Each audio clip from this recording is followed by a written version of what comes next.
Good evening. How's everybody doing? Great to be learning with you on a Wednesday, Yom Revi'i. Let's light up the darkness. This is a great time of year. We've come out of Tisha B'Av. We're heading toward Tu B'Av, sometimes known as the Jewish Valentine's Day, next week. Then it's just a short run, a couple of weeks until Elul. Elul's that wonderful month, the final month of the year, when the king is in the field. God makes God's self more available to us even than always. God is always available to us, and we see his hand in everything and cry out to him, reach out to him, thank him, tell him we love him. But even more, in the final month of the year, Elul is that time when we're gearing up for Rosh Hashanah, Yom Kippur, taking and accounting, and God appreciates that very much. So that's that sense of the king is in the field. That begins with Elul in just a few weeks. So it's, and this coming Shabbos, an incredibly joyful Shabbos, Shabbos Nachamu, the Shabbos of comfort, a very good and propitious time. Who's in the house? Stephen in New Hampshire, Yehuda in South Carolina, Paul in the Great Northwest, Lucy in Minnesota, Bill in Mid-Missouri, Guy in Ohio, Belle in Texas, Sharon in New Jersey, Bella in Florida. Joe in the Inland Empire says, did you hear that the president of Colombia resigned today? May your children have a year of peaceful learning before them. Amen. Amen. Amen. Amen. Which reminds me, and this is why it's so good that we're several pages ahead. We'll post the announcement on the Facebook page and let you know as we get closer. But basically, next week, I believe, I think Wednesday will be the last day of class, and then we're going to take 6 days off. So the last day of class will be Wednesday, and then the next day of class will be the following Wednesday. So that we can take care of that family matter. Don't like to say so much more in public channels. Okay. Lorraine in Texas, Melissa in Great Neck, Sharon loves that song. Well, that Haftorah, that's why it's called Shabbos Nachamu, from the book of Isaiah. This is a comfort my people. Comfort my people is the Haftorah that we read this Shabbos. Over there on the YouTube side, Frank in San Pedro, Ella, Marjorie in Georgia, Aoife in Florida, Franco in Trieste, Italy. Welcome, everybody. Let's get busy. Our daf today is page 55 here in Tractate Bava Basra, the 23rd volume of the Talmud. We're continuing, and with God's help today, we'll finish our discussion of Mishnah number 4 here in chapter 3. We picked this up pretty close to the top of 55a. Rabbah said, these 3 statements were told to me by Ukvan bar Nehemiah, the exilarch, right, the head of the Jewish community in Bava, which is part of the Persian Empire at the time of the Gemara. And this was told in the name of Shmuel. So these 3 statements. The law of the kingdom is the law. Dina de Malchusa Dina. We've seen that a bunch of times. Jews are obligated by Jewish law to follow the laws of the country in which they reside. That's one. And number two, the term of Persian sharecropping is for up to 40 years. Now, this is interesting. That doesn't only mean that a sharecropper in Persia, when he agreed to be a sharecropper, made a lifetime career out of it, 40 years. But what's relevant here, because this whole discussion, this extended discussion of Mishna number 4 in chapter 3 has about establishing a presumption of ownership under Jewish law. So under Persian law in that time and place, presumption of ownership was only after 40 years. Different sense of time over there in the Persian Empire. And in the case, number 3, third statement, in the case of these tax officials, known as Zahururai, who sold land in order to pay the land tax, the sale is valid, as the tax officials were justified in seizing it, and one may purchase the land from them, right? So this is in distinction, contradistinction, to in the land of Israel, where Romans, and generally speaking Roman thugs, would seize land by force. Just maybe they had the color of an official government action, maybe they didn't. It was more like when we were talking about the Sicarii, right? Who, a word that means assassins and really meant these bullies, would seize land from one Jew. They didn't really want the land. They just want to get some money. And then they would sell it to another Jew cheap, right? And then another Jew acquired that land. But did he really acquire anything? No, because the first Jew from whom the land was seized, or let's say the first Jew from whom the land was extorted because he was forced under penalty of death to sign away his land in a fire sale, and then somebody else bought it from that thug. So we understand that the first Jew never consented to selling his land, even if his name was on a deed, because it was done under duress.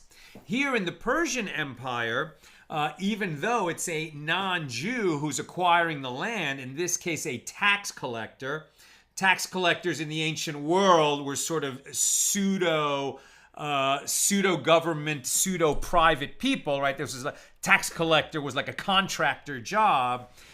Nevertheless, they definitely did have the full force and backing of the government. And if taxes went unpaid, then they could seize the land. And if you then, so let's say the land was seized from a Jew because he didn't pay taxes, well, then that seizure was a seizure that we have to respect because it was seized by the government. And then if somebody bought it from the government, usually that meant that they would agree to pay the taxes on the land. Well, then that purchase was a valid purchase. The Gemara notes, and this statement applies to land seized to pay the land tax, but not to land seized to pay the head tax, right? So there were two different taxes. One was per plot of land, and another was per individual, whether you own land or not. So here they're saying that if the land was seized in order to pay, because the land tax hadn't been paid, well, then one who bought that land afterward made a valid purchase. But now the Gemara is challenging land that was seized to pay a head tax, that maybe that does not constitute a valid seizure by the government and a subsequent valid purchase by a Jew of that land from the government. So let's continue this discussion. Right, so the statement applies to land seized to pay the land tax, but not land seized to pay the head tax. Again, in Bava, which is part of the Persian Empire. Now, what is the reason for this? The head tax is placed on a man's head, i.e. the obligation of this tax is on the individual and is unrelated to his property. It is therefore theft for the tax officials to sell land for this purpose. Rav Huna, the son of Rabbi Yehoshua, said, everything, even the barley in the pitcher, is mortgaged for the payment of the head tax. That's the way the laws worked in Persia. So Rav Ashi said, Huna bar Nassan said to me that a Maimar raised a difficulty with regard to this statement of Rav Huna, the son of Rav Yehoshua. If so, if you say that this is a valid mortgage on everything that anyone owns to pay taxes, so if so, you have abolished the inheritance of the firstborn son, who by Torah law inherits a double portion compared to the other sons. But you have abolished the inheritance of the firstborn son of a father who owes taxes to the kingdom. If everything can be seized by the tax collectors to pay the father's debt, then any property that he left behind is not an inheritance to his sons, but rather is only a potential inheritance, not the actual property of the heirs. And with regard to potential inheritance, the law is that the firstborn son does not take a double share in a potential inheritance as he does in property that the deceased actually possessed. Right? In other words, if he has some outstanding debts that haven't been paid to him, outstanding loans that are supposed to be paid back to the father, those are part of a potential inheritance.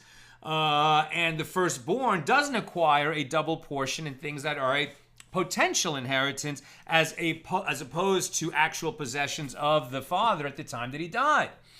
So the Gemara continues the statement of Huna bar Nassan. And I said to a Maimar, if it is so that this presents a difficulty, then even if the property can be seized as payment for the land tax, this difficulty would present itself as well, as the sons would not inherit their father's estate in the event that it is seized to pay the land tax. What difference does it make whether the land was seized to pay a head tax or a land tax? If you're saying that it stands to be seized by the government, then you're removing it from actual possession to potential possession or potential inheritance for the heirs. And so there should not be a double portion for the firstborn in whether it was stood to be seized for land tax or head tax. So rather, what have you to say to deflect this question that the firstborn son is not negated in a case where the father gave the land tax and then died, so that he is no longer indebted to the government and the field is completely his? So here too, the firstborn son maintains his rights in a case where the father gave the head tax and then he died, right? Simply put, what he's saying is, if the father paid his taxes, okay, so then there's no government lien hanging over his property, and therefore, what passes to the heirs, there's going to be a double portion for the firstborn son, and then equal portions that are half that amount to the other sons. But if there is a government lien on it, then whether it's land tax or head tax, there's not going to be a double portion in that. Now Rav Ashi said, Huna bar Nassan said to me, I asked the scribes who wrote documents and recorded halachic rulings in the court of Rava, and they said to me that the halacha, the law, is in accordance with the opinion of Rav Huna, the son of Rav Yehoshua, who states that one's possessions are all mortgaged for the payment of the head tax. And the Gemara notes, but that is not so. As there, Huna bar Nassan said that he only said that in order to buttress his previous statement.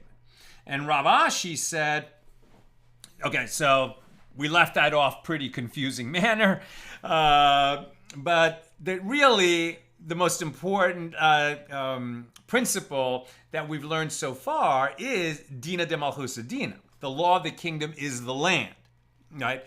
So if you live in a land where the government has this absolute right to seize any kind of property, whether it's real property or movable property, in order to pay either a head tax or a land tax, okay, well then the government stands to take that. And if a man did not pay his taxes, then you're going to have to take that into account when you're dividing up what's left of the property among the heirs. Okay. Now, another statement of Rav Ashi. And Rav Ashi said, an idler, this is a translation of the word pardacht, okay, which is a very interesting word. This word pardach is probably an abbreviation of the words poria duchete, meaning his place is in bed. Okay? So an idler is a person who stays in bed all day, i.e. somebody who doesn't work, not a contributing member of society. So Rav Ashi said, an idler must assist the town by paying taxes, even though he has no income in that town. So this could either mean, somebody who doesn't work, and maybe he's living on the street and not being productive and not getting money, or I guess he has what to live on, but he has no income. And he's living in a town, and the way that the taxes might be assessed on that town is, how many residents do you have in this town? Okay, well, you owe us a head tax of such and such, whatever the Persian money was, per person, right? So this guy, even though he's not earning income in that town, he might have to pay a head tax. Now, maybe he's not like he's well-to-do, idle rich, but rather just idle and no money. So if the town is assessed money because of his head included in the head tax, well, he's going to have to find a way to contribute to that, right? So in this matter, so an idler must assist the town by paying taxes, even though he has no income in that town. And this matter applies in a case where the town saved him from his obligation by asking for a reduction on his behalf, right? They said, well, he doesn't make any money, so how can we pay tax for him? But if the tax collectors do not seek to collect his debt, then this is regarded as heavenly assistance, and he is not obligated to volunteer to pay his share.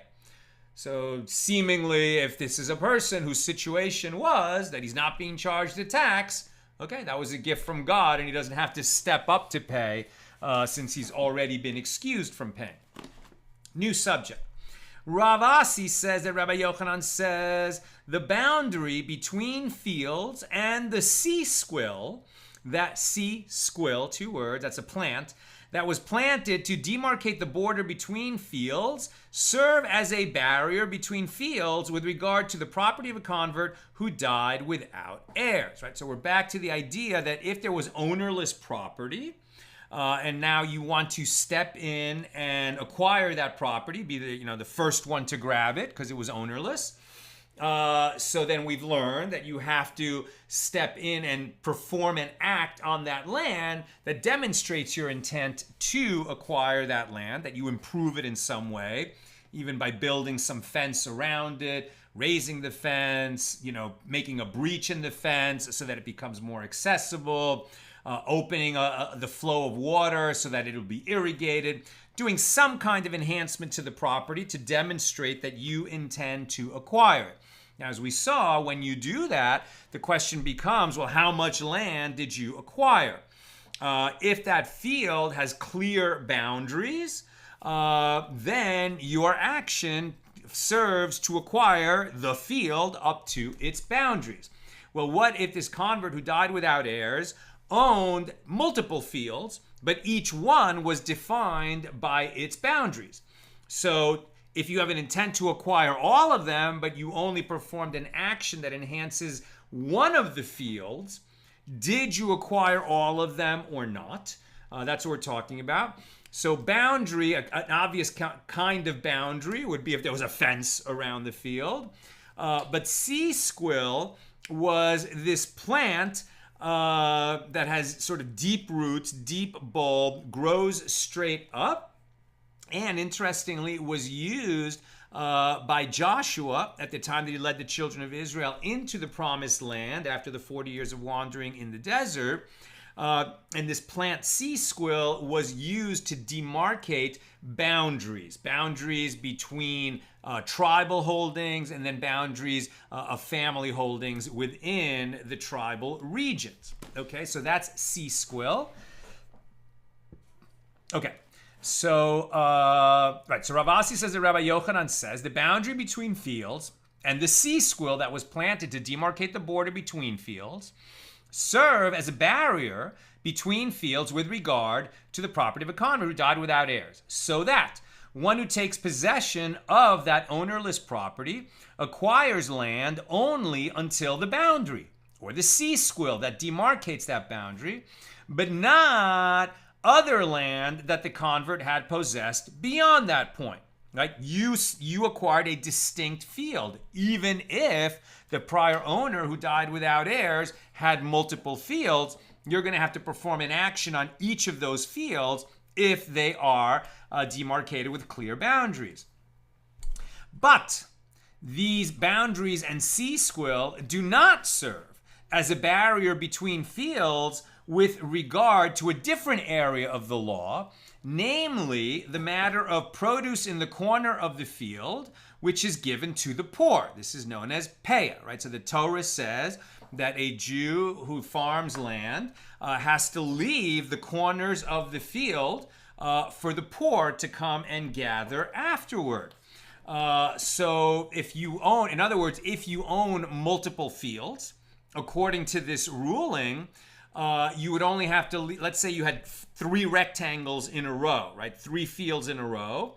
They were marked with boundaries, and you were maybe planting different crops in each of the 3 fields, or maybe you're planting the same crop.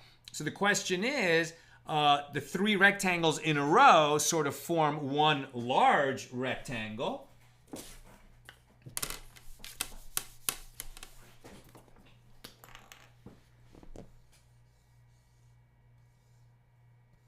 Like that, right? So the question is, when you're fulfilling your obligation to leave the corners unharvested so that poor people can come along and gather, are you leaving this, this, this, and this? Or are you leaving also this, and this, and this, and this, and this, and this, and that? That's the question being asked here. So according to the first ruling from Rav Asi in the name of Rabbi Yochanan, these boundaries, all these boundaries are respected for acquiring ownerless land, but they do not serve as a barrier between fields with regard to the matter of payah and the matter of ritual impurity. As we'll see, this is when there's a field that might have, or a field, one of the fields has a body buried in it. We're not quite sure where. We just know a body was buried there. Somebody died and was buried there, and we're not sure where that grave is. So the question is, if you walk through one of the fields and you know that a body was buried in one of the fields, so are we going to say that anybody who walked through any of those fields is possibly ritually impure?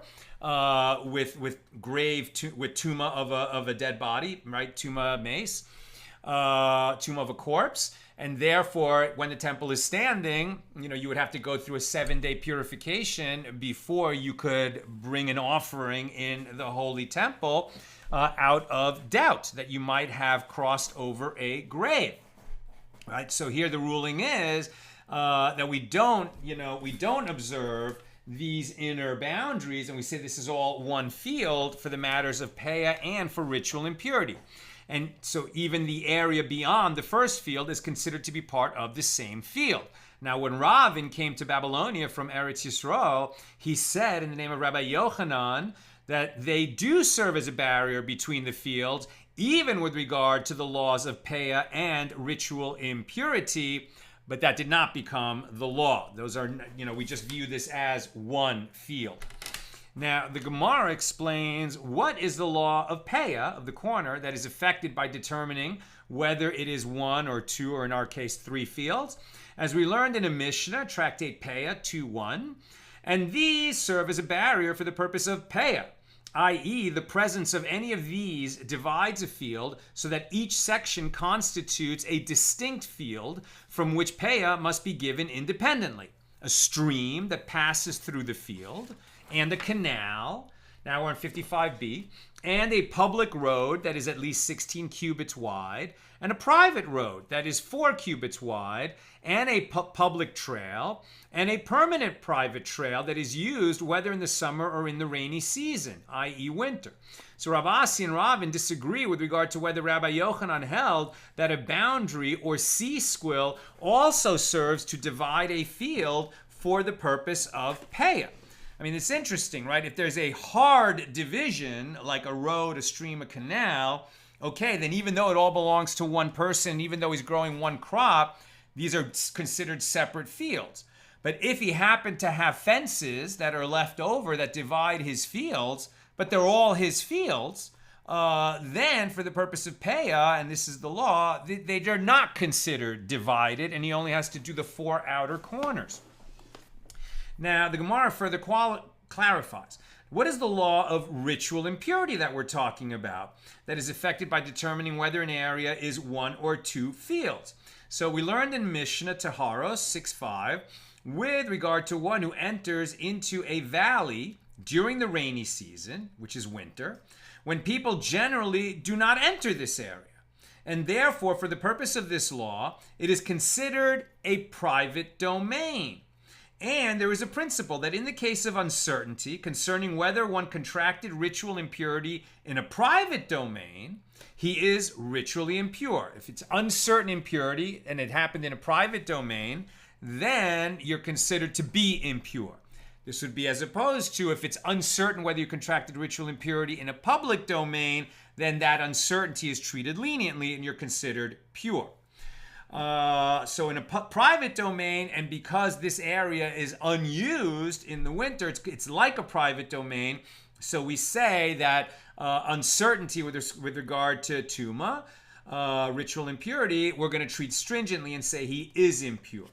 Right? So, and there was ritual impurity in such and such a field. And he says, I know I walked to that place, meaning I walked in the valley, but I do not know whether I entered that one field where the ritual impurity is, or whether I did not enter it. So Rabbi Eliezer deems him pure, and the rabbis, meaning the majority, deem him impure, and we follow the majority. Now Rabbi Eliezer deems him pure, meaning that he did not contract, we do not say he contracted ritual impurity in this case of uncertainty. As Rabbi Eliezer would say, concerning uncertainty with regard to entry, i.e., it is uncertain whether he entered the area where the ritual impurity is located, so he is ritually pure. But if he definitely entered the area where the ritual impurity is located, and the uncertainty is whether or not he passed over that grave, that ritual impurity, then he would be ritually impure. Now, Rabbi Eliezer's position is a pretty good one, right? Because what we say is that with regard to rabbinic decrees, right, and this is generally speaking rabbinic decrees. When we get into the particulars, right, if you touch a corpse or if you cross over the grave, okay, that's by Torah law that you're impure. But when we're talking about, did you, it's unknown. Let's say we know there's a body buried in a field, but we don't know where. So even if you entered the field, it's uncertain and in fact improbable that you crossed over the grave. But if it's a double uncertainty, you're not even sure if you entered that field or not. And if you did, you're not sure whether you passed over the grave. So in a case of an uncertainty on an uncertainty, it makes sense that we would say, well, that's too many uncertainties. So let's say that this person is pure, that we do not consider him as somebody who contracted ritual impurity. That's Rabbi Eliezer's position. Now, it is with regard to this law that Ravin said in the name of Rabbi Yochanan that a boundary or sea squill defines these fields as distinct areas. So you can see that if we could, pin down a little bit more specifically, which of those fields is the one where there's a body buried? We don't know where within the field, but at least we know which of the fields.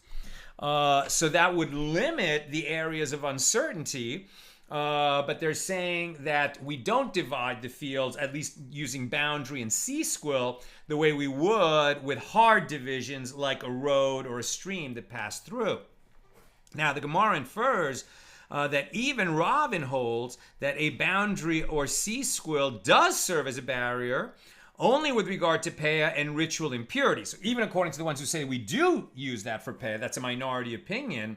Nevertheless, with regard to the laws of Shabbos, they do not serve as a barrier between fields. Now, what are we talking about Shabbos? What does this have to do with Shabbos? So Rava says they serve as a barrier between fields even with regard to the matter of Shabbos, as it is taught in a Baraisa, with regard to one who carried out half of a dried fig from a private domain into the public domain, and he placed it there. Right? So if you, on Shabbos, carry an item from the private domain to a public domain, or from the public domain to a private domain, then you have violated Shabbos. Right? This is in the absence of an Eruv that would surround a neighborhood and render it all like one private domain, and that's why you could carry from place to place within that domain, because it's all one domain. So in the absence of an Eruv, if you carried an object from private to public or public to private, you violated Shabbos, and you become, if you did it unwittingly, right, not on purpose, not intentionally, then you would become liable to bring a sin offering. If you did it on purpose, a sin offering won't atone for you, and you would have to do some, deeper kind of atonement. Now, here they're talking about half of a dried fig. Now, the dried fig is the minimum measure of something that would trigger this liability to bring the sin offering if you made that transfer unintentionally. So we are talking about less than the minimum amount. So for less than the minimum amount, okay, there's no liability. It was so small what you did, it's considered de minimis and doesn't trigger the liability to bring a sin offering. But let's keep reading. So if on Shabbos he carried out half of a dried fig from the private domain into the public domain and he placed it there, and then he returned and carried out another half of a dried fig, and if it was done within one lapse of awareness, so basically he carried a whole fig, he just did it in 2 trips, okay? Obviously we're talking about something that is a hypothetical to test our understanding of the law, because who's carrying out half a dried fig and two consecutive trips all within one lapse of awareness that you were doing this on Shabbos? So then he is liable to bring a sin offering. The 2 halves combine to fulfill the minimum requirement to trigger that liability, because it was all done in one lapse of awareness. But if it was done within 2 lapses of awareness, i.e. after he carried out the first dried fig, he remembered that his act is prohibited and it was Shabbos, and he subsequently forgot again, and he carried out the second half of the dried fig in the second lapse of awareness, then he would be exempt, because in each instance of his doing this action, which don't combine, he carried out less than the minimum amount. What does this have to do with boundaries and Squill? Let's keep reading. So the Baraisa continues, Rabbi Yosei says if it was done within one lapse of awareness and in one domain, i.e. he carried half the dried fig into the same public domain each time, he is liable. But if he carried it out into 2 separate domains, then he is exempt. This doesn't trigger the liability, because how can you combine half a fig that was carried from the private domain into the public domain, that public domain, and this other dried fig, even the same lapse of awareness, was carried out into a different public domain, separate domain, then you can't combine them. And now we see why these boundaries within the field can matter. Because if they separate the field into separate domains, maybe he's going to be exempt from liability for violating Shabbos, right? So the general view is these boundaries don't count. It's all one field. So this would produce a more lenient opinion. Well, actually, could produce a more stringent opinion, because both times he carried it into the same domain. But if we're going to observe those boundaries or Squill as a valid separation, and they're 2 different domains, and he carried half a fig into separate domains each time, then they wouldn't combine and he wouldn't trigger that liability. Okay. And Rabbah says in explanation of Rabbi Yossi's opinion, and now we're on page 56a, getting a little jump on tomorrow. And this division of the public domain applies only where there is property where one would incur liability to bring a sin offering if one unintentionally carried out of it or into it, i.e. a private domain between the 2 sections. But if there was only a Carmelis, which is an area that is not defined neither as a private domain nor a public domain, and to and from which the prohibition against carrying is only of rabbinic origin, So then it does not divide the public domain. And Abaye says even a Carmelis divides the public domain into separate sections, but a beam does not. And Rava says even a beam divides the public domain since it is no less than a boundary or C-squill, which do serve as a barrier between fields for this analysis of figuring out whether he has liability for violating Shabbos or not. And the Gemara notes, and Rava follows his own line of reasoning, as Rava says the definition of a domain for the purpose of Shabbos is like the definition of a domain for the purpose of bills of divorce, gets. Just as a beam is defined as a distinct domain for the purpose of a get, so too it is considered a distinct domain for the purpose of Shabbos. This would be a beam that you would use for saying that this is a separate area, a beam that you could place over an alley to demarcate a boundary. This is one domain and that's another on either side of the beam. Now, the Gemara returns to discuss the acquisition of a field that was ownerless, where we started. The Gemara asks, so if there was no boundary and there was no C-squill, what are the limits to the acquisition? So Rabbi Marinus explains in the name of Rabbi Yochanan, any area that is called by his name. Whose name? The prior owner, who was a convert who died without heirs, which means that the property that he left was ownerless and can be acquired by the first to come along and enhance it. We've been talking about, okay, well, that ownerless property has boundaries or lines of C-squill on it. So do we say that those are distinct fields, and somebody, in order to acquire all of them, would have to enhance each one separately? Or can he acquire all of the areas that are divided by these boundaries just by making an improvement to one of them?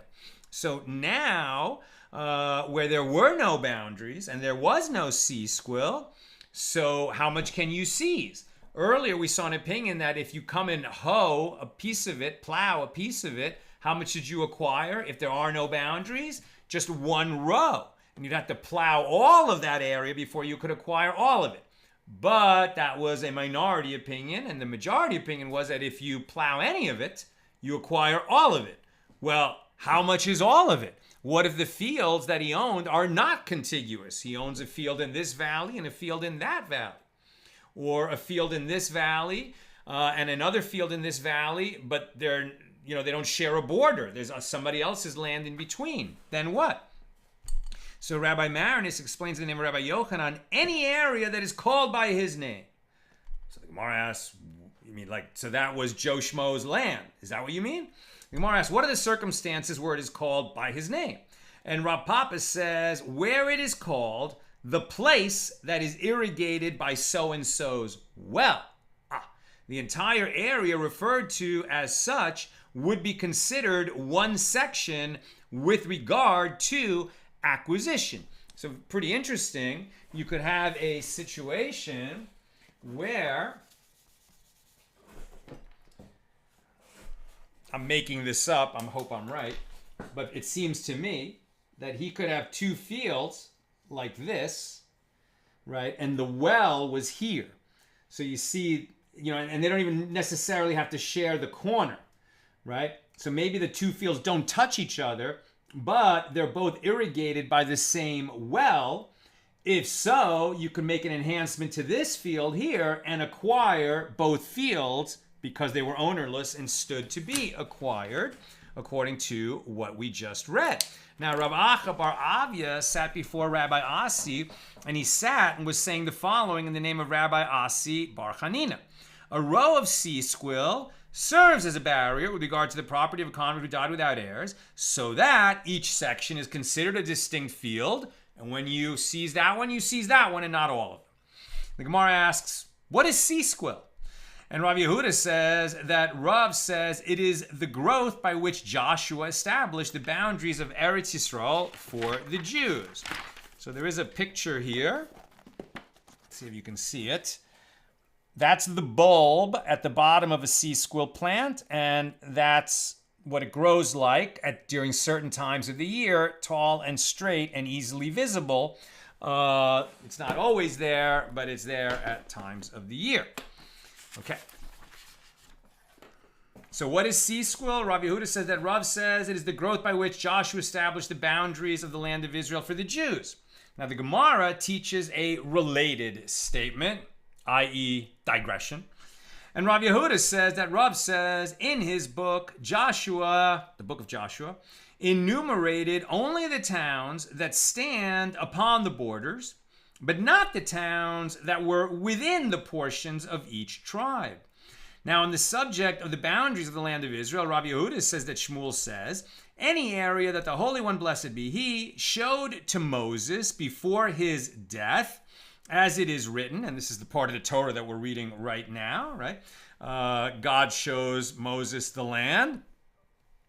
That was the end of the book of Bamidbar and Numbers. And now we've just started. Last week we had the first portion of the book of Deuteronomy, Devarim in Hebrew. This week we're in the second parsha of Devarim. Right, so on the subject of the boundaries of Eretz Yisrael, Rav Yehuda says that Shmuel says, any area that the Holy One, blessed be He, showed to Moses before his death, as it is written, this is actually from the end of the book of Deuteronomy, and the Lord showed him all the land, Gilead as far as Zoar. That's Deuteronomy 34. This is within the boundaries of Eretz Yisrael, and therefore produce that grows there is obligated in the tithe, right? So the tithe is something that, by Torah law, that's in the land of Israel, not outside the land. And the Gemara asks to exclude what area? So the Gemara answers to exclude the lands of the Kenite, the Kenizzite, and the Cadmonite. And I'm almost done, by the way, so questions or comments, please get them in now. To exclude the lands of the Kenite, the Kenizzite, and the Cadmonite, as God had promised to Abraham at the covenant between the pieces in Genesis 15, verse 18, to your offspring have I given this land, to the Kenite and the Kenizzite and the Cadmonite. So these areas are not obligated in the tithe. What are these three areas? It is taught in a Baraisa that Rabbi Meir says they are Naftucha, Arva, and Shalma. Rabbi Yehuda says they are Mount Seir, Ammon, and Moab. And Rabbi Shimon says they are Ardesekis, Asya, and Aspamia. And getting into the geography of ancient Israel and what area is called what is beyond the scope of our class today. And with that, we conclude our discussion of Mishnah number 4, which we've been on, I think, for weeks, here in chapter 3. And with God's help, tomorrow at the regular Thursday time, 6 p.m. Pacific, we'll open Mishnah number 5. Okay, it looks like just one question from Stephen. If a convert has sons that did not convert, and he dies, is he considered as someone who has no heirs for Jewish law? Do the non-Jewish sons get his property, or is it considered ownerless? It's considered ownerless, right? So his family, even though they're his sons, if they're already born, and the rest of his family too, when he converts, right? So by law, I mean, he obviously is encouraged to have a wonderful, loving relationship with any family members, whether they're Jewish or not. But in terms of the law of inheritance, after he converts, if he dies without heirs, meaning if he doesn't have children after he converts, then the land is considered ownerless. It's a very interesting question. What if they were born already and he converts and then they convert, right? So they're not going to be his heirs in terms of automatic succession, right? Because the conversions happened, it's like they come in and they have no family, so to speak, unless, they create family after they convert. And the same with him. Now, it's not that his sons who converted after he converted, but were born before he converted, or any other family members can't inherit. He can leave land to them. He can leave any property he wants to them in his will. The problem is if he didn't have a will, right? So if this guy didn't didn't establish who he wanted to inherit his land, then we can't say that it passes to the next of kin, because legally speaking, there is no next of kin if he was a convert who died without heirs. And Karen says, squill, a coastal Mediterranean plant in the lily family. Just so, thank you for that. And that's what we've got today. And with God's help, see you tomorrow, 6 p.m. Pacific. Have a great